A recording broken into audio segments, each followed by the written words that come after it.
What's up, guys? I wanted to do a video today because I had an interview that was a lot of fun. I'm excited. This guy's kind of getting into the space of buying and selling businesses. He's done a lot of other things, has a huge audience, and I'll kind of share the link once that interview comes out. Here's what came up that I think is interesting as a concept.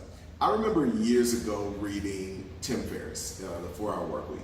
And for somebody at that point who was mainly buying and selling offline businesses, and quite honestly, back in '99 when I bought my very first internet business, outsourcing wasn't a thing. I mean, I had a team when I was in college in New York. I found developers that were on campus. I, built a team and we worked together.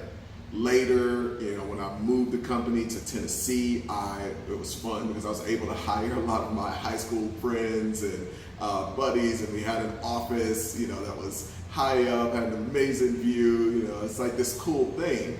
And after that, after buying a mortgage company and a couple tanning salons and flipping those, that was around the time that I came across Tim Ferriss. And this was kind of the first time, because even in the era when I was doing internet deals very hardcore, it was just a different game. I mean, just as an example, a site that today costs $20 to host could have easily cost $2,000.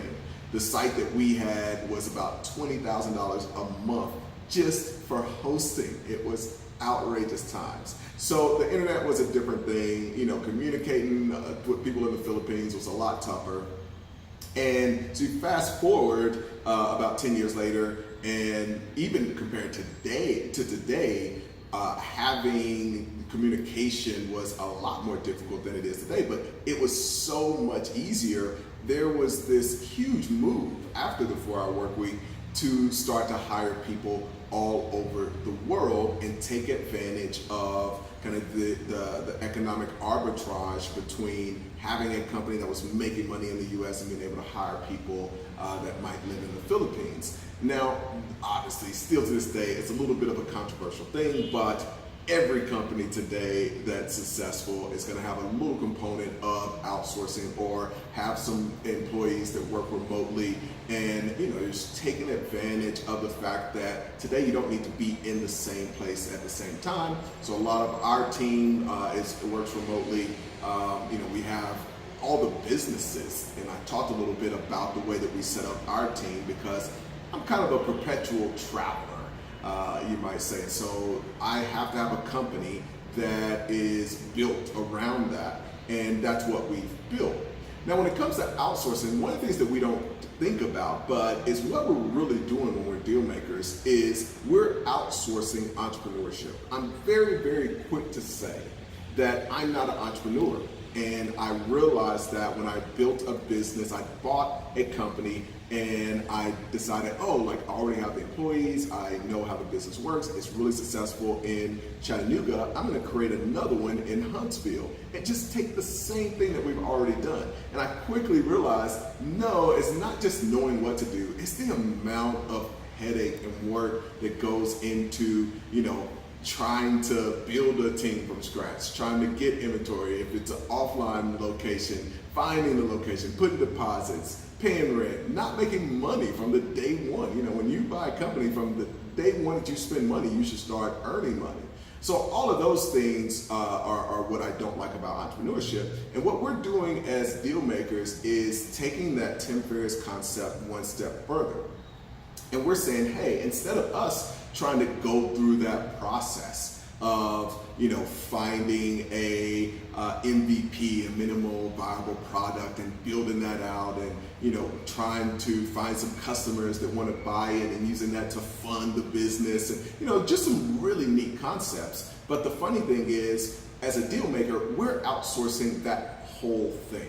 Instead of us trying to become experts at all of these different areas and all of the different skill sets that it takes to build a business, and then not really know which ones are going to be important in the business that ends up making money, what we do is say, hey, we want all of you guys to go out there, try your hand at this entrepreneurship thing, and then we pick the ones that are successful and we buy them. And the reason that you thinking about it that way is crucial is because it's what you want to do in every area of your business, if not your life. You know, I love having an assistant. I have an assistant that's filming this right now. And you know, you can outsource things in every area of your life, but as a deal maker, it's really crucial. So I was recently at the Berkshire Hathaway meeting in Omaha and got to spend some time with, just listening and being in the presence of Warren Buffett and Charlie Munger. And that was the thing that I walked away with, was this huge realization that, you know, Warren isn't an expert at marketing, but he has one of the companies that does a better job at marketing than I think any company on earth, and that's Geico. You know, Warren isn't an expert at trying to figure out how do I, you know, create candy that's going to last longer than any other company, but you know, he's able to outsource that and take over See's Candy. So what we want to do, and the lesson that you want to take from that is, where else can you outsource? How can you outsource things like deal flow as a deal maker? You know, you can incentivize other people to send you deals, and that's a lot of what we do. How do you outsource raising capital? You know, you can build relationships with other people that can send you capital. So those are some of the concepts that you want to take this outsourcing thing as far as you can, because it makes a very big difference in you being able to build this huge company, which is what Warren Buffett has been able to do.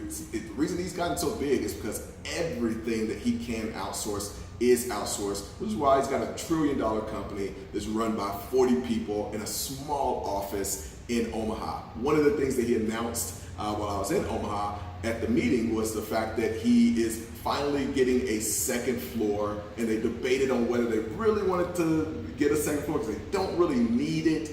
And you know, when you think about some of these other companies that have 30 floors of a building, and you know, it's like barely $100 million business, and here this guy is running $1 trillion company, and he's basically said, or what's soon to be $1 trillion company, and he's trying to decide, oh, should we even just take a second floor of this small building?